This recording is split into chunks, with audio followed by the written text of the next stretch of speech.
Olá, meu nome é Gustavo Dávila e você está no canal O Livro das Profissões.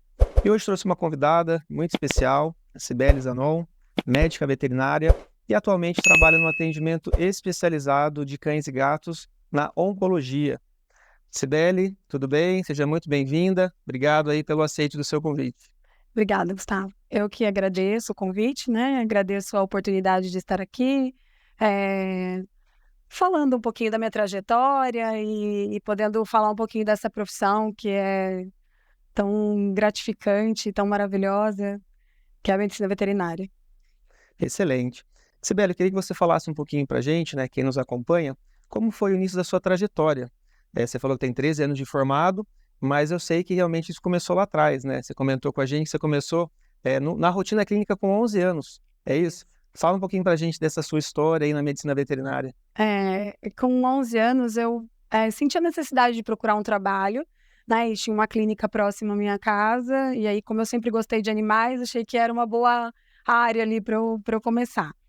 Mas procurei esse trabalho, o doutor Emanuel que me deu essa oportunidade. A princípio não acreditou muito, porque eu era uma menina, né? Mas aí na minha insistência ele aceitou me contratar como auxiliar de serviços gerais, assim. E foi aí que eu tive o primeiro contato, na verdade, com a medicina veterinária, porque até então eu gostava de animais, mas eram os animais de estimação que eu tinha em casa, né? E aí, quando eu pude entender o que era tratar, o que era cuidar de um animal, né? De ver assim que transformar aquela dor que o animal estava sentindo em um abanar de caudas, por exemplo, aí eu me achei mesmo, assim, falei, não, é isso que eu quero para a vida, né? Isso que vai nortear a minha vida, meu objetivo era esse. Então eu continuei trabalhando lá desde 92, e aí quando eu tive a oportunidade de cursar veterinária, eu cursei e depois me especializei em oncologia, que é a área que eu atuo hoje.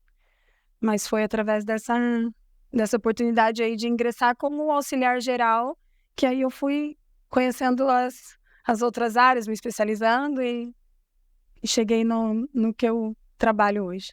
Excelente. Se a gente for fazer um comparativo da Cibele lá atrás, antes de formada, qual era a expectativa da Cibele quando pudesse fazer uma graduação, e hoje a Cibele formada, uma pessoa experiente já na área, e com essa especialidade, né, que a gente vê um crescimento tão grande na nossa profissão. Como que a gente pode fazer esse comparativo, Cibele?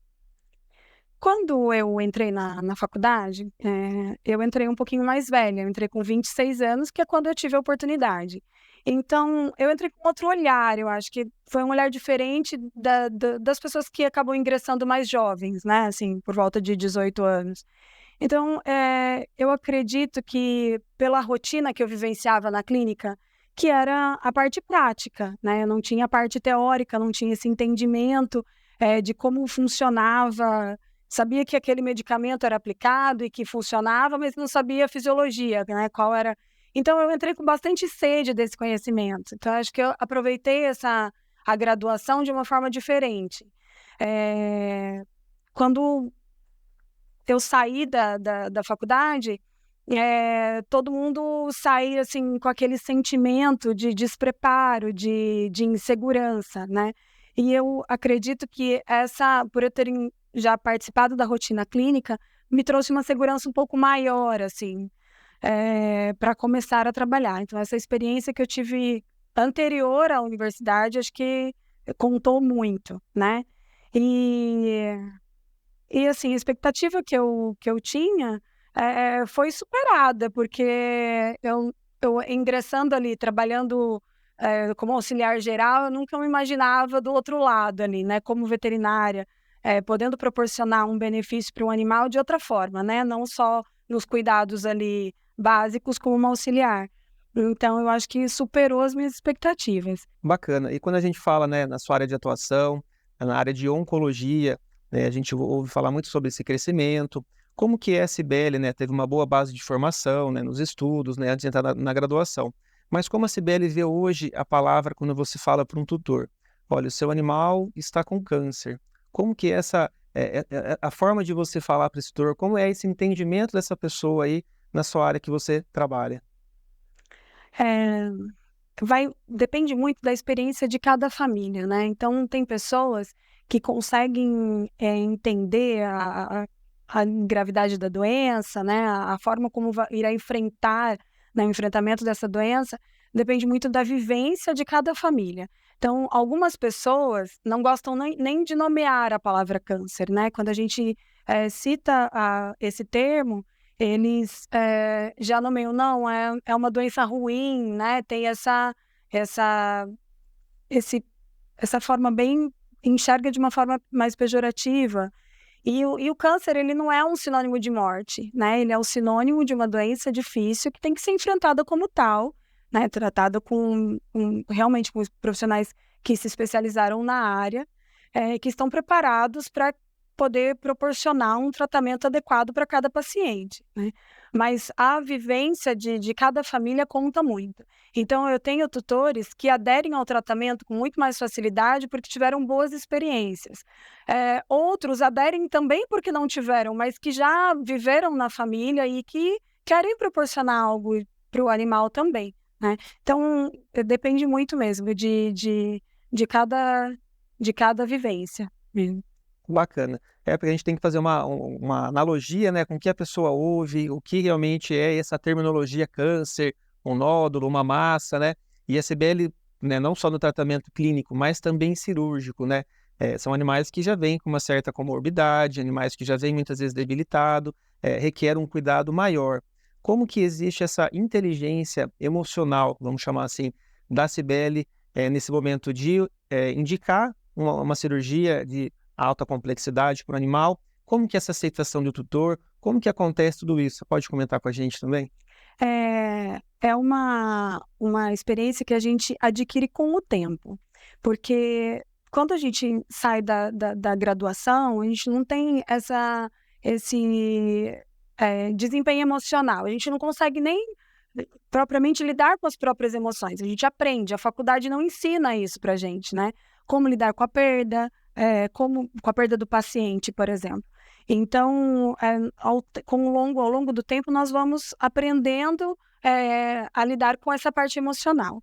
E aí é super importante a gente conseguir entender, porque os tutores muitas vezes chegam realmente desestabilizados, né? Às vezes eles te veem como uma última esperança para aquele animal. Então, às vezes eles já passaram por alguns outros tratamentos, né? Que às vezes não tiveram sucesso, ou tiveram sucesso, mas tiveram uma recidiva.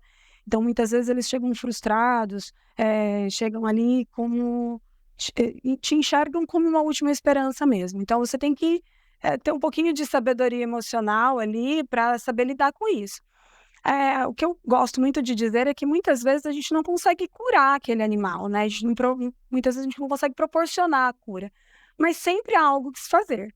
Então, a gente tenta proporcionar um conforto, uma qualidade de vida, um tratamento paliativo, né, um controle de dor.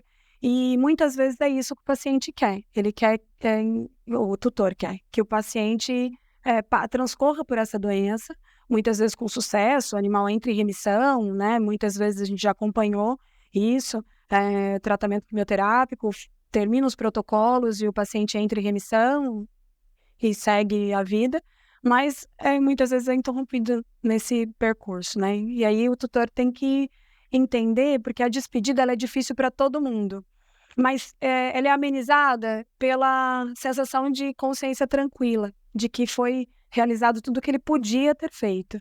Então, ele entendendo isso, ele consegue aceitar ou o tratamento, ou o tratamento paliativo, ou o tratamento efetivo, ele consegue aceitar melhor. Excelente.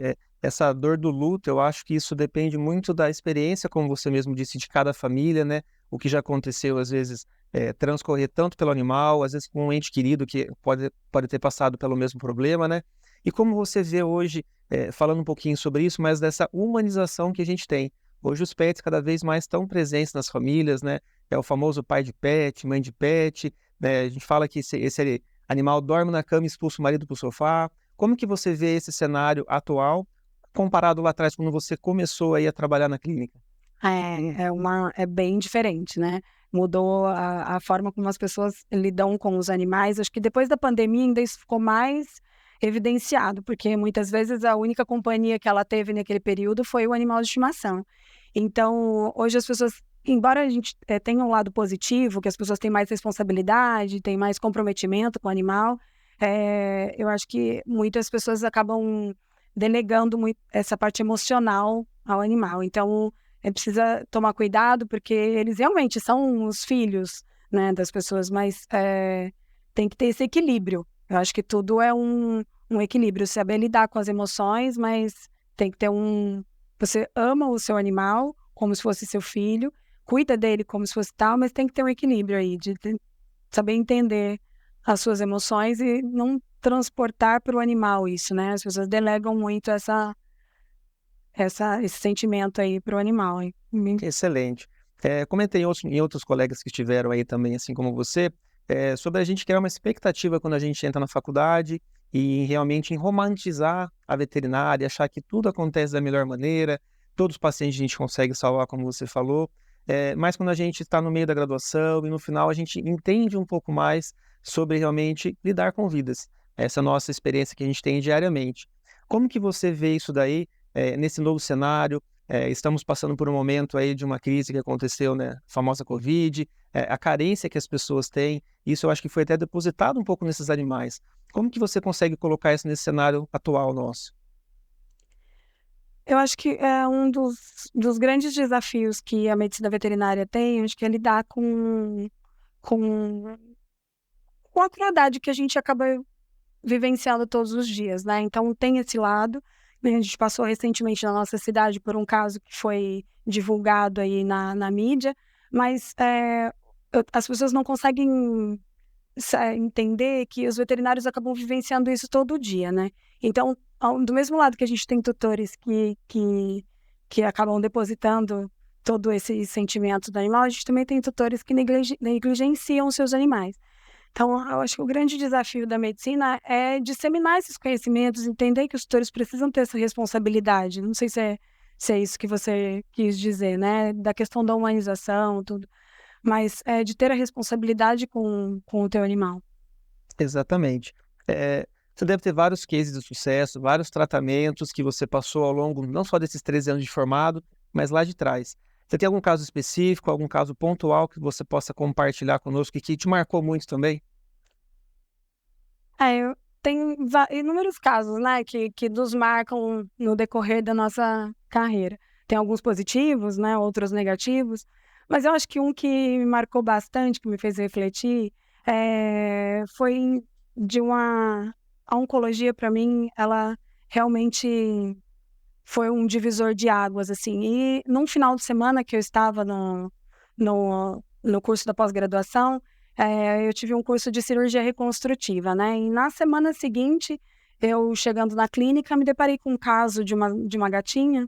A tutora trouxe, essa gatinha, ela tinha adentrado num automóvel, e aí, quando a pessoa funcionou o carro, ela avulsionou a cauda e toda a sua pele da região dorsal ali.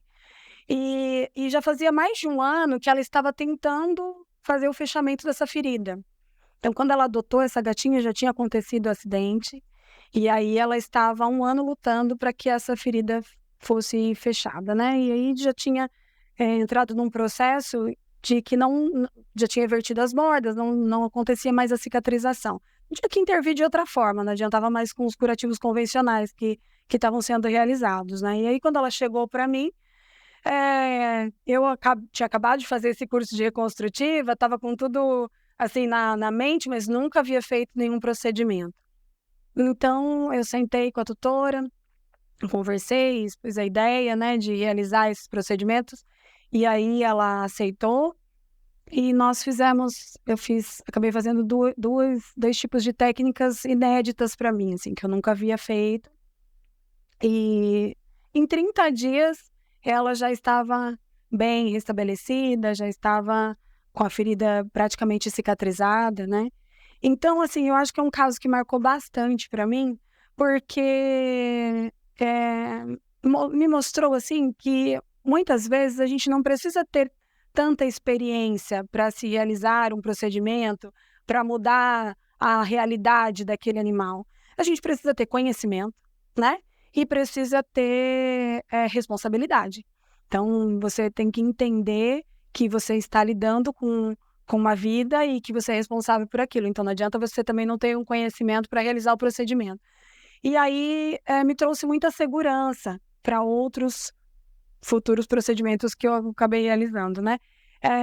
Ver que mesmo sem experiência alguma, que eu tinha visto somente, né, nas aulas lá do fim de semana, mas com conhecimento a gente conseguiu mudar a vida daquele animal, aquele paciente. Então é um caso que me marcou bastante, porque me trouxe essa segurança que muitas vezes falta para as pessoas que se formam, né, recentemente, ou que adquirem algum conhecimento novo, e na hora de empregar sempre tem que ter a primeira vez, né? Então eu acho que um caso bem marcante, assim, para mim, foi da Valentina. Que bacana. Para quem nos acompanha também não sabe, né, mas o seu marido ele é bombeiro, então ele trabalha com a parte de pessoas, salvando pessoas e você salvando animais. Sim. Como que é esse bate-papo em casa? Você tem um filho pequeno também, né? Como que é essa conversa? Existe realmente essa troca de experiência, devido às proporções, um para pessoas, outro para animais? Como que seu filho vê isso daí em casa também? Sim, a gente acaba conversando bastante sobre isso. Teve algumas experiências que nós acabamos passando juntos, né? E algumas experiências até como abordar os animais, promovendo menos estresse, né?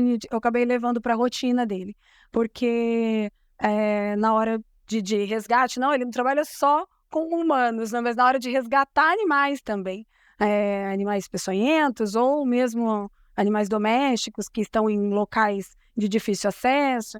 Então, às vezes, a gente acaba trocando um pouquinho de figurinha, assim, para que ele possa abordar isso sem promover tanto estresse, né, minimizando isso. Então, a gente acaba conversando, assim, é interessante essa troca. Que bacana. Já falamos então da Cibele, né, quando entrou aí nessa rotina clínica, falamos da Cibele formada, pós-formada, e como a Cibele é empreendedora. A Cibele também agora está assumindo um novo desafio aí também. Isso você aprendeu na faculdade, teve aula, como que é feito? Isso é na raça, Cibele. Fala um pouquinho pra gente. Não, na verdade é tudo tão muito novo, assim, né? Na faculdade a gente aprende muito a parte técnica só. E a parte gestora, né, fica de lado mesmo. Então tem que correr atrás agora para poder entender. A, a faculdade, a gente não tem nada que nos direcione a essa parte de gestão mesmo, de negócio. Acho que é uma falha grande, porque todo veterinário se forma e ou ele vai trabalhar para alguém ou ele vai abrir o próprio negócio. Então, quando a gente abre o próprio negócio, aqui na cidade nós temos mais de 60 clínicas veterinárias e às vezes as pessoas encontram muita dificuldade na forma de administração. Então, agora que eu estou correndo atrás disso aí para ver esse lado gestor, porque realmente é difícil, assim. É algo que realmente a faculdade, eu também não tive, né? Fui formado um pouco mais tempo que você, aí há 17 anos, mas a gente não tem essa base. Quando a gente, né, sai da graduação e a gente realmente vai enfrentar esse mercado de trabalho, é o que você falou. Então a gente vai se arriscar a abrir o nosso negócio, né? Ter realmente, ter esse compromisso aí de assumir algo que a gente também não conhece, algo novo, ou a gente vai trabalhar para alguém. Então, o fato, às vezes, de ter um negócio próprio requer muitos desafios, né? E é algo que a gente tem que trabalhar e buscar, muitas vezes, fora da graduação. Sim.